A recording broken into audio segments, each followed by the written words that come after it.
one day, this nation will rise up and live out the true meaning of its creed. We hold these truths to be self-evident, that all men are created equal.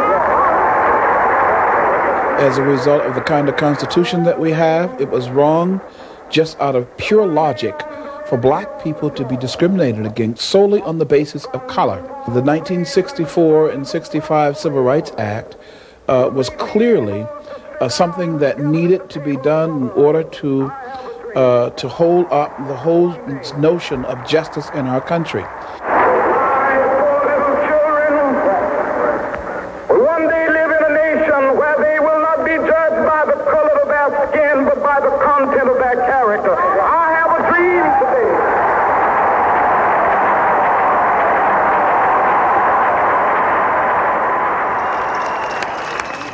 Again, to paraphrase Dr. King, I may not get there with you, but someday we shall enter the promised land where men and women will not be judged by their sexual desires, but by the content of their character. Many failed to notice Mr. Kramer's substitution of the word sexual behavior for skin color, as he misquoted the Reverend Dr. Martin Luther King Jr. on the steps of the U.S. Capitol. Thus began the 1993 March on Washington for lesbian, gay, bisexual, and transgender equal rights. The 1993 March on Washington for lesbian, gay, and bisexual equal rights and liberation comes 30 years after the 63 march that Dr. King immortalized with his I Have a Dream speech. And for us, this is a continuation of that civil rights struggle. Now homosexuals are using not only the language, but they are beginning to insist that the statutes, the laws, all of the advantages gained by civil rights leaders such as Martin Luther King be now applied to homosexuals.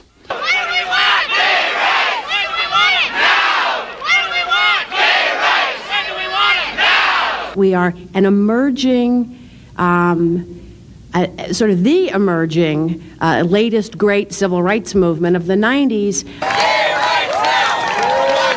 Washington! Gay rights now! Currently, there is a movement in this country that threatens to undermine and belittle the entire civil rights effort of the 1960s. Homosexuals have equal rights under the First Amendment, the 14th Amendment, and the state constitution of every state in which they reside. But the issue here today is special rights. It's special category of protection. They want to be elevated from a behavior-based lifestyle to a true minority status that would give them special rights. Once we get our rights, we want to have fun. It's an effort by homosexuals and lesbians to promote their lifestyle. They don't want equal treatment. They want to be able to push their ideas, to get acceptance of their lifestyle, and then to get special benefits as a result of it. This Civil Rights Act amendment would completely neutralize the Civil Rights Act of 1964. What it will do is that it will say that anyone with any type of sexual preference, which would include everyone, would be protected under this law. So therefore, there would be no protection for minorities specifically. Our community is at the verge of the bursting point. People are dying and they're prepared to do anything. Very many people have nothing to lose. And if the government does not respond in a positive way, I predict that you're going to see massive disruption in this society.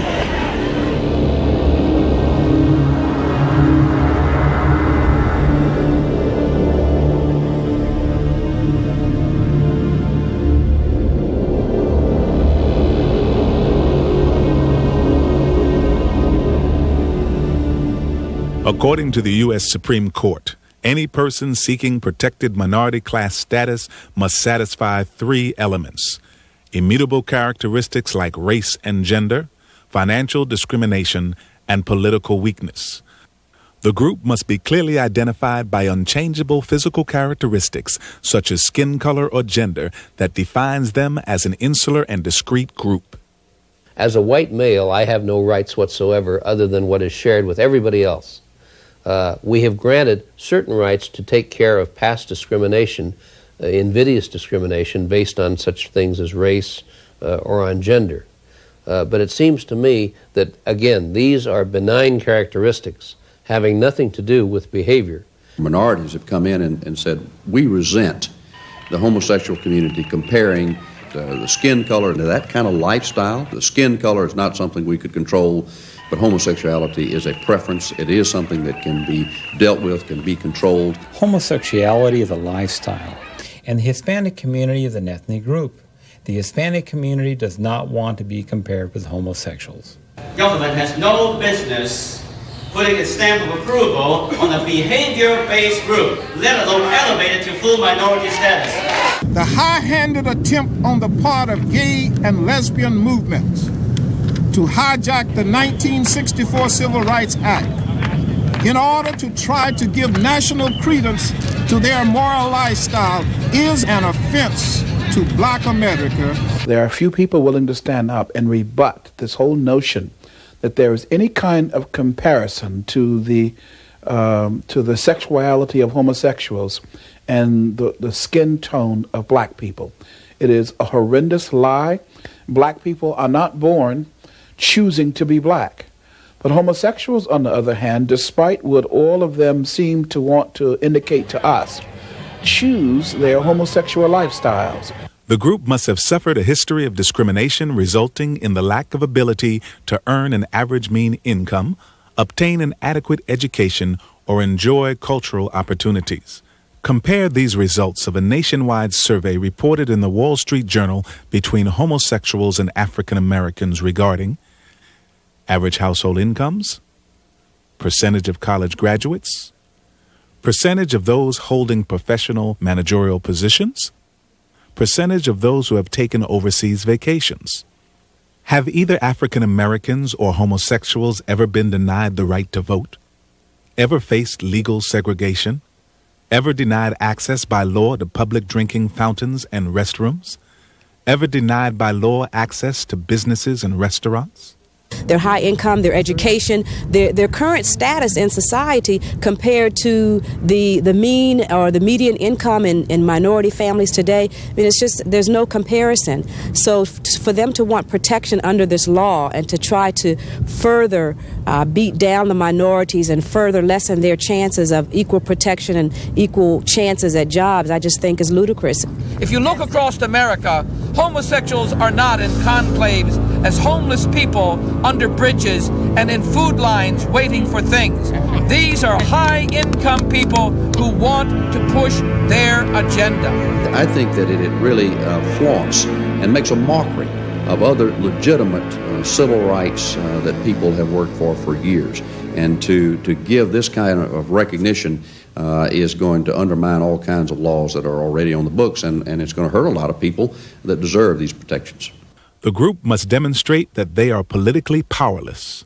In the 1992 elections, the homosexual community claimed to have donated $3.4 million to Clinton's campaign and supplied many other campaigns with volunteers and contributions, making them one of the most financially powerful political forces today.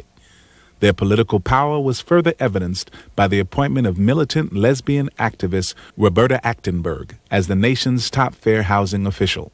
The homosexual lobbyists, the homosexual groups in this country are well-funded, well-connected to powerful politicians. Well, we're a powerful voting force now. I think that we have a pretty solid role in the Democratic Party. We have friends in Congress. We have more support on Congress than non-supporters. There are many people that come out repeatedly in the D.C. city government. All of the city council members have come out repeatedly in favor of gay rights. Homosexuality is defined as a behavior by the act of sex with members of the same sex. It does not qualify for minority status classification because behavior or conduct is irrelevant. As recently as 1986, the U.S. Supreme Court Chief Justice Burger ruled in Bowers v. Hartwick that, in constitutional terms, there is no such thing as a fundamental right to commit homosexual sodomy.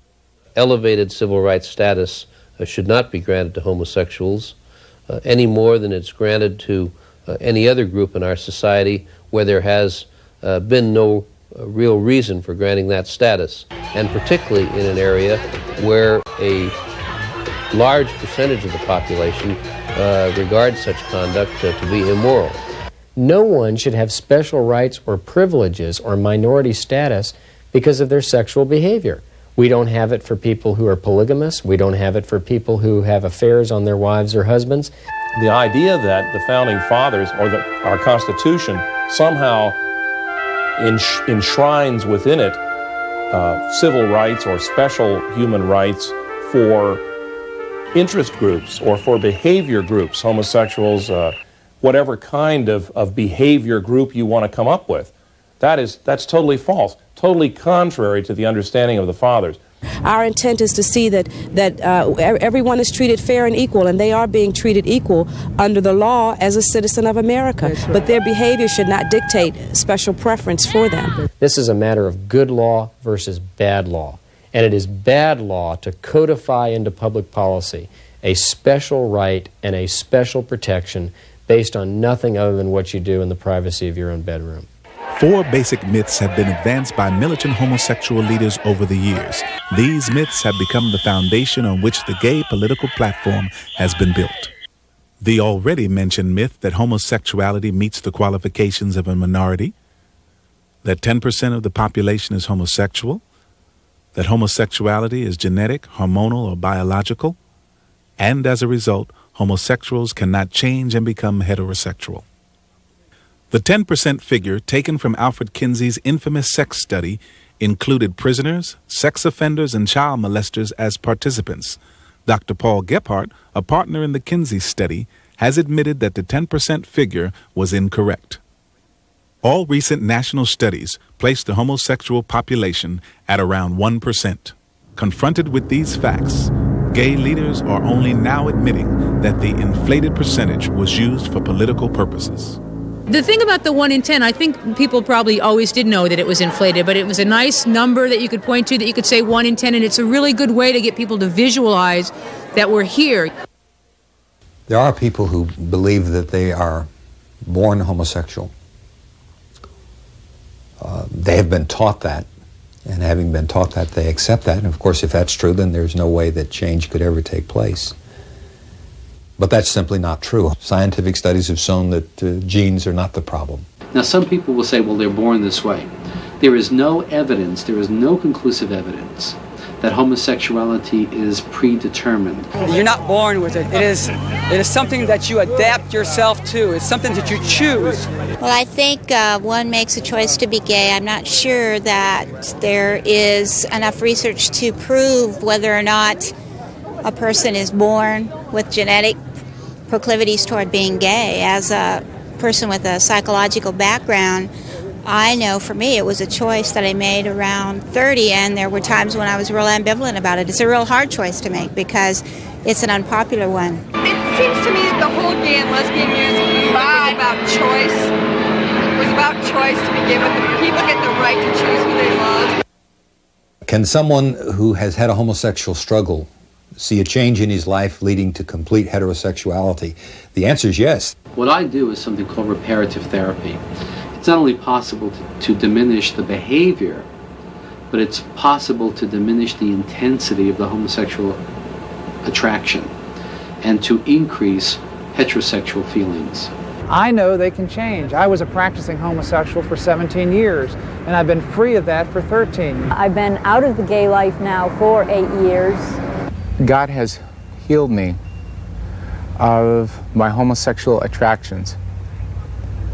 God has healed me of that need for a heavy emotional bond, overtly emotional bond with other men. God set me free 13 years ago when I accepted Jesus as Lord and Savior. So I know that the change is possible. I've worked in this kind of ministry, in the ministry to homosexuals, for 8 years, and time and again I've seen people transformed by the power of Jesus Christ. It isn't an easy thing. It is a deeply rooted problem. Most of us did have those feelings very, very early on, and they're rooted in early hurts and rejections. I had mixed up feelings. I became gender confused. I wanted to become a woman to satisfy the inward needs that I had. And through the blood of Jesus and through the understanding of what God wanted in my life, for his love for me, he showed me my true self, and I truly now am a heterosexual man. Homosexuality is a sin. No more sinful, no less sinful than other sins. It is forgivable. God saves people who are involved in homosexuality. Don't get sucked into the gay agenda. Don't get sucked into the unquestioned assumption that now you have no other choice but to join the gay community. Nonsense. 300,000 attended the extravagant March on Washington. Organizers resorted to full-page advertisements in gay publications to lure as many sympathizers as possible to the nation's capital. Hundreds of thousands of gays, lesbians, bisexuals, sadomasochists, and transgenders were attracted by the promise of a wild 3-day sexually indulgent celebration. The purpose of the 1993 March on Washington, which was funded in part by the Presidential Inauguration Committee, was to publicize the wide-ranging platform homosexuals were demanding that Congress enact. There were 7 broad demands, encompassing 55 sub-demands for gays, lesbians, bisexuals, and transgenders. Demand number 1 repeals all sodomy laws and legalizes any and all forms of sexual expression. Age of consent laws would be changed to allow sex with youth, and dress code laws would be repealed, allowing all forms of dress or non-dress. We want an end to the sodomy laws in this country because they have nothing to do with life or living. I feel that they need to change the sodomy laws. This is what we're striving for, to change sodomy laws, to be able to show our sexuality in public. It's wrong that we have laws in America that criminalize sexual behavior, things like the age of consent law and sodomy repeal, and we're going to see that those laws will fall. Lowering the age limit may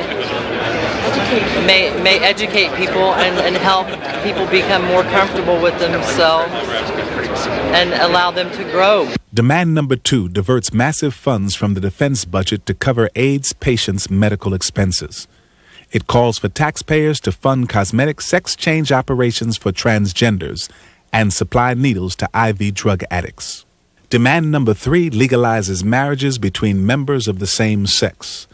Legal adoption, custody, and foster care would also be allowed within these new homosexual family structures.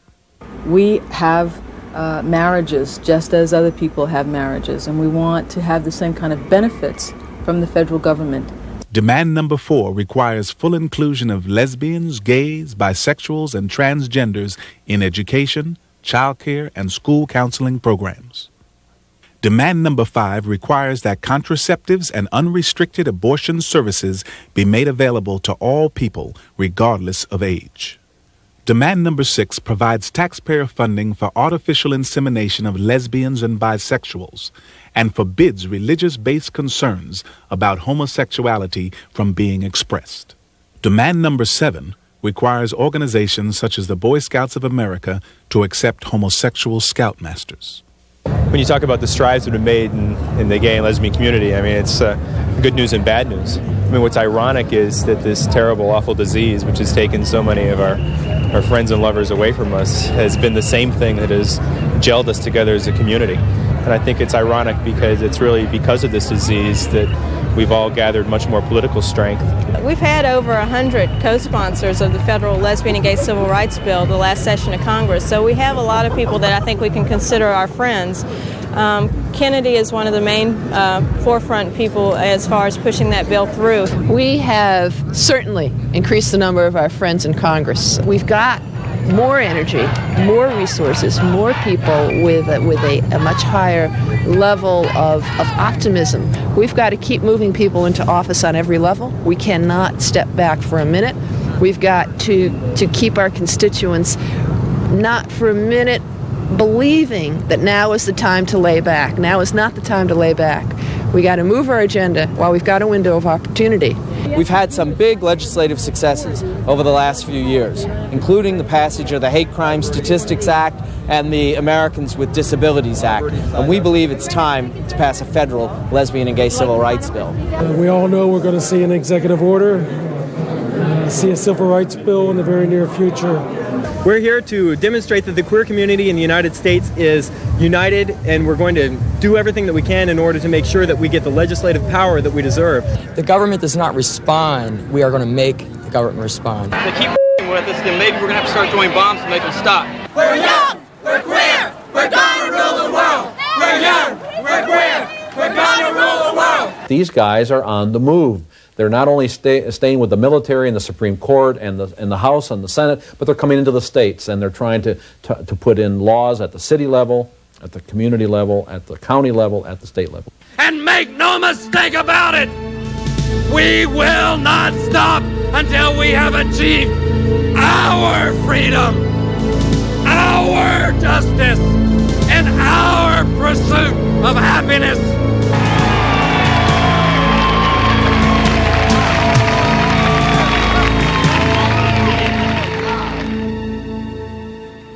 For the first time in American history, a gay and lesbian inaugural ball was held in honor of the president's election. Throughout the program, Bill Clinton, via videotape, thanked the gay community for its support and financial contribution. In return, the gay community cheered Bill Clinton as the president they put into office. I just want to thank the gay and lesbian community for their courage and their commitment. I have a vision, and you're a part of it. The election of Bill Clinton was the single most significant event in the struggle for lesbian and gay civil rights. We believe in the new administration, and we want to support it. We cannot stay home and let this go on without us. It's our government now. It's our government now. What you see behind you is a plan for Mr. Clinton, because all of what you see here, Bill Clinton, through his executive offices, appointments, and administrative departments, can do himself without Congress. Although, of course, Congress has got to come up behind and also push. We have a whole other agenda for the 103rd Legislative Congress. Clinton is a friend of ours, and he's going to take care of all gay and lesbians' rights, and he's going to shake up the country. We're watching you, Bill. We're keeping our eyes on you. We're keeping our big queer eyes on you. And Al too. And Al too. We like Al.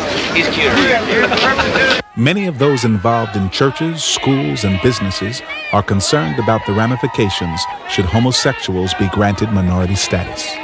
Well, if Congress should have the misfortune to include homosexuals within the 1964 Civil Rights Act as a specially protected class, I think it would have a very disastrous effect on our society.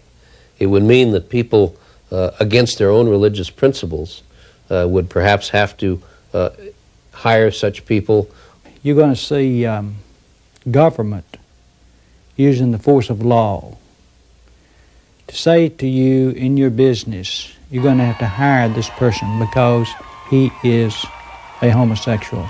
If you have, in some small town in Mississippi, a person that comes in as homosexual and says, I want a job, and for whatever reason you don't hire that person, you run the risk of being sued and put out of business. It is a mistake for lots of reasons, including the additional burden on small business men and women. Special privileges for homosexuals would allow one more reason to file a lawsuit, one more way that a small business could find itself blackmailed politically or economically. The lengths to which they will go and the legal problems this would cause if we dared to put it into the Civil Rights Act are unimaginable at this point. Gay activists have wasted no time in pushing their agenda into schools across America. Under the guise of AIDS education and multiculturalism, homosexuals are promoting their lifestyle to children beginning in preschool and kindergarten. Books such as Heather Has Two Mommies and Daddy's Roommate are currently being used in many private and public schools and libraries without the knowledge of parents. In addition, the playbook for kids about sex is being made available to elementary school children and gives specific instructions on various methods of masturbation. Michael Swift writes in Gay Community News, "We shall sodomize your sons, emblems of your feeble masculinity. We shall seduce them in your schools, in your dormitories, in your gymnasiums, in your locker rooms, in your sports arenas, in your seminaries, in your youth groups." Project 10, named after the myth that 1 person in 10 is homosexual, was spawned in 1984 in Los Angeles, California. Its goal, according to its lesbian founder, school teacher Virginia Uribe, was to persuade school children, beginning in kindergarten, to accept homosexual behavior as normal and desirable. For her efforts, Uribe was given the Award for Creative Leadership in Human Rights by the National Education Association. The state courts must be used to force the school districts to disseminate accurate information about homosexuality. I mean, they need to hear this. Kids need to hear this. They need to hear the latest scientific information on the subject of homosexuality, and that's something that all kids need to hear, not just gay and lesbian kids. Starting from kindergarten, again, and working its way all the way through high school. This idea of talking about it one time in high school, well, we know that doesn't work. We need to start tackling this at the very early ages. We're an organization of gay and lesbian teachers working against homophobia in schools. One of the things that sex education does in the public schools is to tell the kids that there is no difference between homosexual lifestyle and heterosexual lifestyle. The aim of that is basically to break down any type of what they would call prejudice against the homosexual lifestyle. So basically what Americans have to understand is that the agenda of the homosexuals is aimed at the children. The young boys are so vulnerable to this because there's a period of time in their life, you know, when they like boys. I mean, they don't like girls. They want to stay with boys. And if you bring in the homosexual agenda into that educational type of system, the homosexuals are going to just say, well, of course you don't like girls. Well, you're one of us. And it is a serious, serious matter. I mean, people don't realize that we're going to lose thousands and thousands and thousands of good heterosexuals to the homosexual revolution. As a school board member, I'm extremely concerned that the homosexual activists across the United States are trying to use public schools and tax dollars to promote their agenda. What they are asking school boards across America to do is bypass the parents. I think the problem that I have with special rights legislation based on sexual preference is it takes the authority and the instruction of parents and undermines it systematically.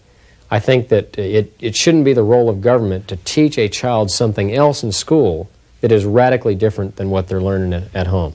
I'm very much behind the parents who do not think this is an appropriate kind of teaching for their children. This is not the kind of lesson we want to teach children in schools, particularly, I say this as former Secretary of Education, when our children are last in the industrialized world in math and science. The last thing we should be doing is fooling around with this kind of thing. They should be learning the basic skills. But on that part of the school's function, where it's to teach values, it must teach the values that parents want to be taught, not somebody's idea of what children should learn in order to be enlightened. We project the voice of freedom forward beyond ourselves to the youth of today and to the generations of tomorrow. We're here, we're gay, we're in the PTA. We're here, we're gay, we're in the PTA. This is war. As far as I'm concerned, there's no room for conscientious objectors. We have got to be involved in this war. Americans have to understand that this has been carefully orchestrated, it has been carefully carried out, and we are now in the stages of a lot of their agenda being brought to pass. And if the American people don't educate themselves and speak up against this issue, our children are going to be the losers. Do you understand, America, that 12% of the little boys and girls growing up today are going to be lesbians and gays, and they are not going to be called faggot and dyke and queer and sissy? We are going to save our children! The impact on the churches is going to be devastating. If a Sunday school teacher, youth director, or choir member declared they were homosexual and the church asked them to resign, the church then would have a major lawsuit on its hands. The churches who refuse to perform homosexual marriages will lose their tax exemption because they have not complied with what the court has declared to be public policy. It redefines the family. No longer do we have a family consisting of mother and father, children, What you're going to have now is a family consisting of anybody who wants to shack up for a while for whatever reason. I think our definitions of marriages, of relationships, of families really need to be expanded. We need to acknowledge in a legal and social way the reality of the range of different relationships that people have in our society. Men having relationships with men, women with women, men with women, triads, group marriages. I mean, I imagine if somebody, if everybody was all okay about it, 3 people would be all right. Love's what makes a family. There were some threesomes married today. Do you think that's right? Well, who's to say what's right and what's not right? I think that's what this whole thing is about. It was their choice. I can't impose my values on someone else. If it's right for them, then I think that's great. This is a movement that is mobilized, that has shown, while the right wing accuses us of being anti-family, has shown that we know incredibly well how to build family. This is Eliza. She's 2.5. We adopted her in Minnesota. And this is Lydia, who's 1, and we adopted her in China this fall. Is this a family? This is a family. This is the 4 of us. In fact, in the inaugural parade, we had a redefinition. President Clinton included a float, Families of America, I think it was. And 2 of the people were 2 lesbians. And the whole intent was to redefine family. Obviously, homosexuality strikes at the very root of the family, is ripping apart the very definition of family, destructive to family as we know it. Yeah, you bet your life. It's a total rejection of the basic building block of society.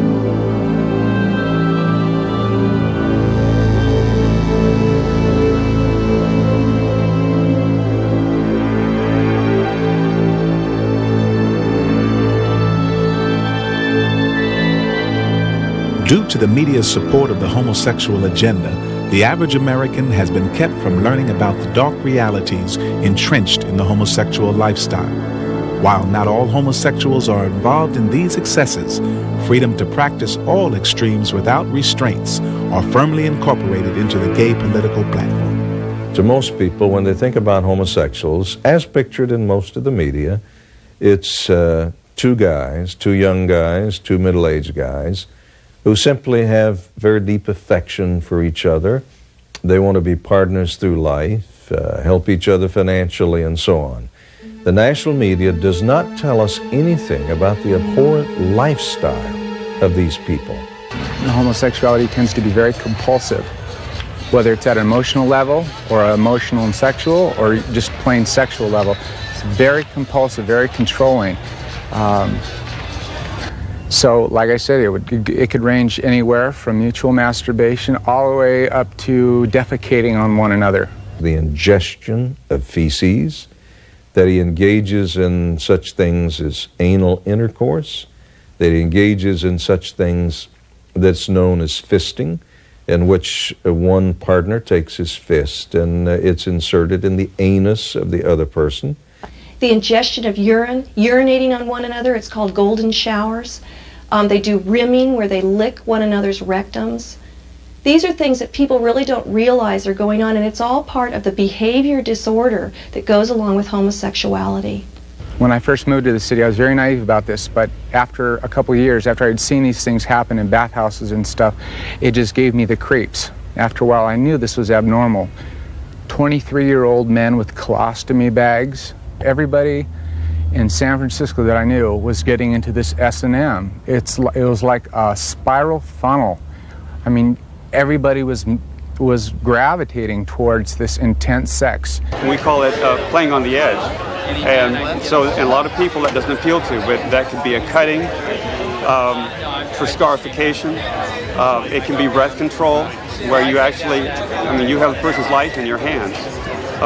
Heavy whipping scenes leave permanent scars. So, and that is a very normal, extreme end of SM. We use rope, we use chains, we use whips, just like the people sort of make jokes about, but we use them in ways that bring people closer together rather than move people further apart. I am into heavy play with whips, props. I like electricity. Anything that you can find in a hardware store, we know how to play with real well. These men that have anonymous so-called sex with hundreds and hundreds of different partners, spreading disease from one to the other, traveling across the country. We have not just a moral breakdown, but we've got a very decided health hazard. I've had so many sexual partners that they're without number.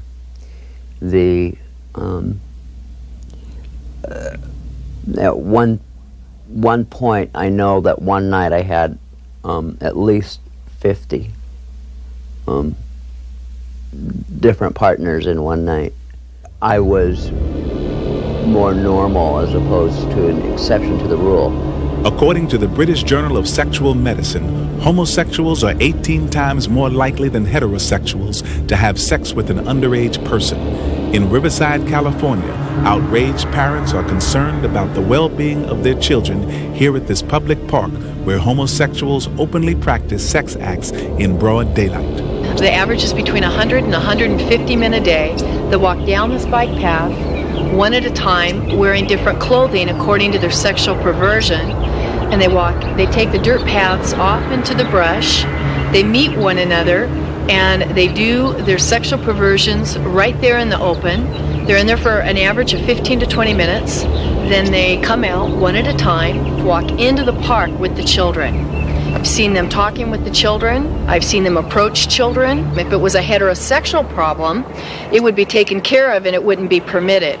However, because these are homosexuals and so many rights and privileges and ordinances, city ordinances, have been provided that protect them, all of the agencies are afraid and fearful to take any action against them. If you give homosexuals special rights in America, first of all, you've opened Pandora's box to every deviant behavior group logically being able to line up and bang on the same door and insist on special rights for themselves. You have totally destroyed, really, a realistic understanding of human rights. Homosexuals today should not be discriminated against in ordinary conduct and generally are not. They're entitled to the same constitutional rights of free speech. If anything, they have used free speech to the point where their conduct is probably offensive to most people. The church, the state, hormones will decide my fate. The church, the state, hormones will decide my fate. All of these groups, the sadomasochists, the pedophiles, the transsexuals, all were back marching in the gay rights parade. The gay agenda is to have sex in any way you please. We will not be able to live within this country as full human beings until we have the right to love whom we love, when we love, and where we love. And I have tremendous fears of the resulting society that will emerge if Americans, black and whites, do not stand up to this one push that's being made in our country today. The notion that we can be indifferent toward homosexuality or heterosexuality, that it's just a flip of the coin, is really a very backward notion. No society can survive, obviously, unless it comes full forward in favor of heterosexuality. And no society in its right mind would do anything but that. That doesn't mean one is one bashes homosexuals or is cruel or seeks to wreak vengeance on them. What it does mean is that one is very clear about what the preferred style of life is. The whole understanding of constitutional government in America is based on a biblical heritage. John Adams, our second president, said, "Our Constitution was designed only for a moral and religious people. It is wholly inadequate for the government of any other." James Madison, the chief architect of our Constitution, puts it like this: "We have staked the whole of our political institutions on the capacity of mankind to govern themselves according to the Ten Commandments of God." The problem today is we've lost our understanding of that because we really do not understand constitutionally what America was built on, because we've lost the understanding of the biblical basis for that Constitution. And that is really the core of the crisis. So until really there is a change in the hearts of the American people, the representatives of the American people, cannot be expected to change. It's totally naive and illogical of us to expect our representatives to force us to get moral. I don't know what you want to call it family values, moral values, but values are very important. I think that's what made America great. And this will be one further degradation of our great country. And we cannot allow it to happen. It's important that people in America rise up and express their indignation and make it clear they're not going to tolerate it. Because what is at stake is the future of our boys and girls, but also what is at stake is the future of America.